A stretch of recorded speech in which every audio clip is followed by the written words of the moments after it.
নমস্কাৰ মই দিনেশ তালুকদাৰ নিষ্খান মধ্য ইংৰাজী বিদ্যালয়ৰ সহকাৰী শিক্ষক মই আজি তোমালোকক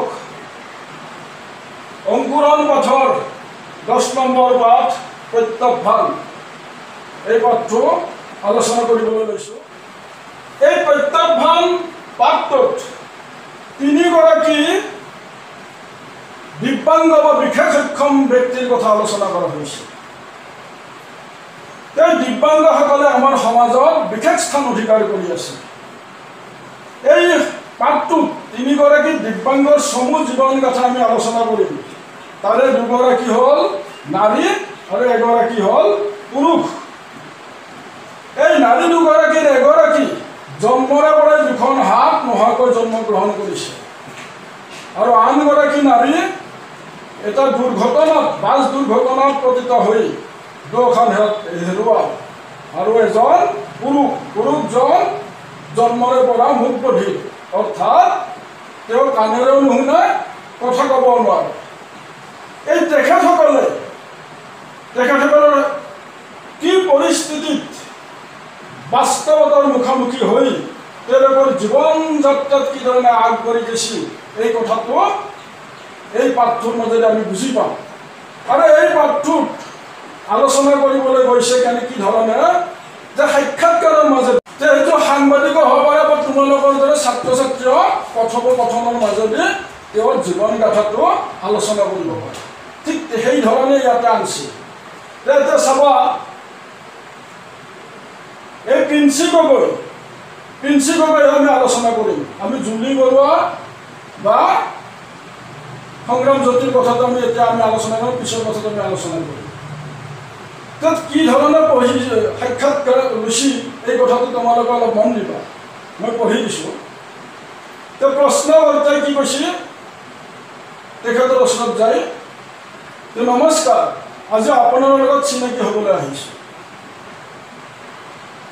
আৰু সেই প্ৰতিনিধিজনক বা তোমালোকৰ কোনোবা এজনক মুখামুখি হওঁতে নমস্কাৰ আৰু প্ৰতি নমস্কাৰৰ মাজেৰে আদৰণি জনোৱা হয় প্ৰিন্সি গগৈয়ে সেই ধৰণে নমস্কাৰ প্ৰতি নমস্কাৰ দিছে প্ৰশ্নকৰ্তা আপুনি এই জীৱন সংগ্ৰামত শাৰীৰিক প্ৰতিকূলতাক নেওচি আজি নিজকে প্ৰতিষ্ঠিত কৰিছে প্ৰতিকূলতা এই প্ৰতিকূলতাটো তেওঁৰ যিটো পৰিস্থিতি এই পৰিস্থিতিৰ বিপক্ষে মানে বিপক্ষতা এই পৰিস্থিতিটো কি ধৰণে চম্ভালিছে জীৱনত এই কথাটো বুজাইছে আৰু জন্মৰ পৰাই আপুনি কেনেদৰে এই সংগ্ৰামৰ মুখামুখি হৈছে এই যে জন্মৰ পিছত যে হাত দুখন নোহোৱাকৈ হাত দুখনৰ কিমান কাম এই কথাটো তেওঁ অনুভৱ কৰিছে আৰু এই কথাটো আমাৰ সেই প্ৰতিনিধিজনে তেখেতক সুধিছে প্ৰিন্সি গগৈয়ে উত্তৰ দিছে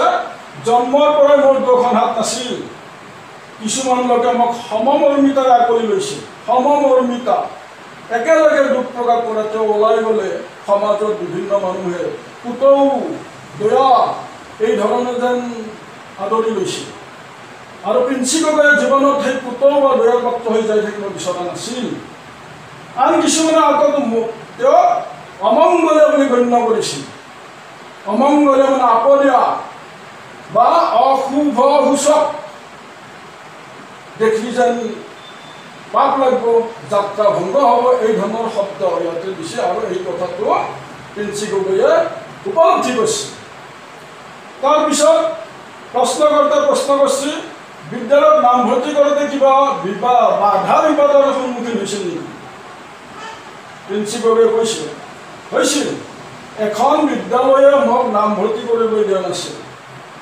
চোৱাচোন কিমান দুখৰ কথা এখন বিদ্যালয়ে তেওঁক হাত দুখন নোহোৱাৰ কাৰণে নামভৰ্তি কৰিবলৈ দিয়া নাছিল কিমান দুখ লগা কথা কেৱল সোণাৰীৰ ৰজাঘাট প্ৰাথমিক বিদ্যালয়ৰ কৰ্তৃপক্ষই মোক আঁকোৱালি লৈছে যে সোণাৰী নামৰ ঠাইৰ ৰজাঘাট প্ৰাথমিক বিদ্যালয়ৰ কৰ্তৃপক্ষইহে তেওঁক নামভৰ্তি কৰিবলৈ দিছিল তাৰপিছত প্ৰশ্নকৰ্তা বিদ্যালয়ত আপুনি কেনেকৈ লিখিছিল মন কৰবা যে প্ৰিন্সি গগৈ কি কৈছিল হৰিণাই মই মোৰ জীৱন শিক্ষা জীৱন আৰম্ভ কৰি সোণাৰী জাতীয় বিদ্যালয়ৰ পৰা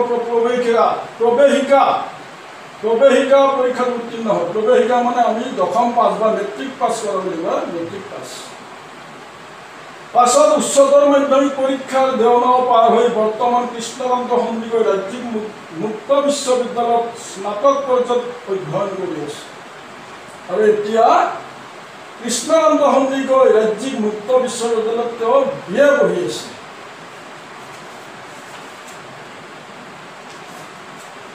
তাৰপিছত প্ৰশ্ন কৰিছে চাবা, আজৰি সময়ত আপুনি কি কৰি ভাল পায়? প্ৰিন্সি গগৈয়ে কৈছিল যে মই ভৰিৰ আঙুলিৰ জৰিয়তে ছবি অংকন কৰোঁ, ছবি আঁকে। কিহেৰে? ভৰিৰে। আৰু ছবি অঁকাৰ এটা প্ৰশিক্ষণ কেন্দ্ৰ খুলিছে। ছবি অঁকাৰ কাৰণে যিটো প্ৰশিক্ষণ কেন্দ্ৰ মানে য'ত সেই বিষয়ৰ শিক্ষা দি পাৰদৰ্শী কৰি তোলে। তদুপৰি মই গান গাই মনৰ দুখ কিছু পাতলো আৰু গানো গাব পাৰোঁ। তাৰপিছত প্ৰশ্ন কৰিবা, বাৰু এতিয়া আপোনালোকৰ অৰ্থনৈতিক দিশটোৰ বিষয়ে অলপ ক'বনে? অৰ্থনৈতিক মানে আৰ্থিক দিশটো, টকা পইচা, সা সম্পত্তি, এই সকলো দিশ প্ৰিন্সি গগৈৰ কেনেকুৱা অৱস্থা, এই কথাটো আমাৰ প্ৰশ্নকৰ্তাই জানিব বিচাৰিছে। প্ৰিন্সি গগৈয়ে কৈছে, আগতে অৰ্থনৈতিক অৱস্থা বৰ সচ্ছল নাছিল। সচ্ছল মানে ভাল নাছিল। অতিশয় কষ্টৰ মাজেৰে জীৱন অতিবাহিত কৰি মই এতিয়া গুৱাহাটীৰ নেম কেয়াৰ হাস্পতালৰ অভ্যৰ্থনা কক্ষত কৰ্মৰত। এতিয়া গুৱাহাটীৰ এখন ব্যক্তিগত খণ্ডৰ খুব ডাঙৰ একদম চিকিৎসালয়ত তেওঁ ৰিচিপশ্যনিষ্ট, যিটো ইংৰাজীত কয়, সেইটো কাম কৰি আছে, অভ্যৰ্থনা কক্ষত কাম কৰি আছে। প্ৰশ্নকৰ্তা, সংগ্ৰামে আপোনাৰ জীৱনৰ লগত বাৰু দিব্যাংগসকলক আপুনি কিবা ক'ব নেকি? তেওঁ প্ৰিন্সি গগৈয়ে যি জীৱনত যি ধৰণৰ ঘাত প্ৰতিঘাতৰ মাজেৰে আগবাঢ়ি আহিছিল, আন যিখিনি বিশেষভাৱে সক্ষম বা প্ৰতিবন্ধী আছে, তেওঁলোকক কিবা উপদেশ দিব নেকি? এই কথাটো প্ৰশ্নকৰ্তাই প্ৰিন্সি গগৈক ক'ব দিছে। কি কৈছে যে জীৱনৰ গতিপথত নানা বাধা বিঘিনি থাকিবই, সেইবোৰ নেওচি আগবাঢ়ি যোৱাটোৱে হ'ল মূল কথা। মই তেনে চিন্তাৰে আগবাঢ়িবলৈ চেষ্টা কৰিছোঁ আৰু আনকো আগবাঢ়িবলৈ অনুৰোধ জনাইছোঁ। কি সুন্দৰ কথা। ইয়াৰ মাজেদি অন্য যি বিশেষভাৱে সক্ষম ব্যক্তি, তেওঁলোকৰ উৎসাহিত হ'ব। তাৰপিছত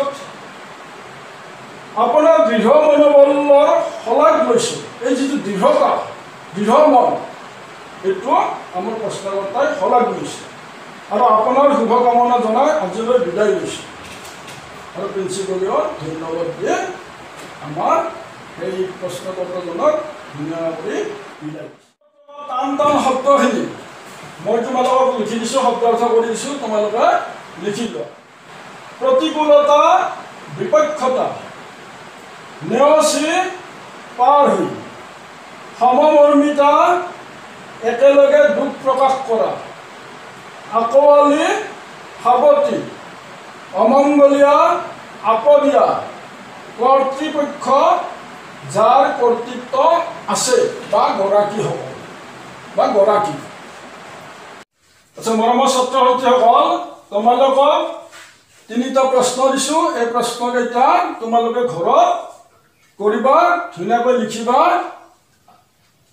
এতিয়া চাবা, প্ৰথম প্ৰশ্নটো, সৰুকালত প্ৰিন্সি গগৈয়ে ওচৰ চুবুৰীয়া আৰু সমাজৰ পৰা কেনে ব্যৱহাৰ পাইছিল? খ, বিদ্যালয়ত নামভৰ্তি কৰোঁতে প্ৰিন্সি গগৈ কি সমস্যাৰ সন্মুখীন হৈছিল? গ, পঢ়া শুনাৰ লগতে প্ৰিন্সি গগৈ কি কি বিষয়ত ৰাপ আছে? বিদ্যালয় খুলিলে তোমালোকৰ ছাৰ বাইদেউসকলে ইয়াৰ উত্তৰখিনি ভালদৰে চাই ল'ব। আৰু আজিলৈ পাত্ৰ ইয়াতে সামৰণি মাৰিলোঁ। ধন্যবাদ।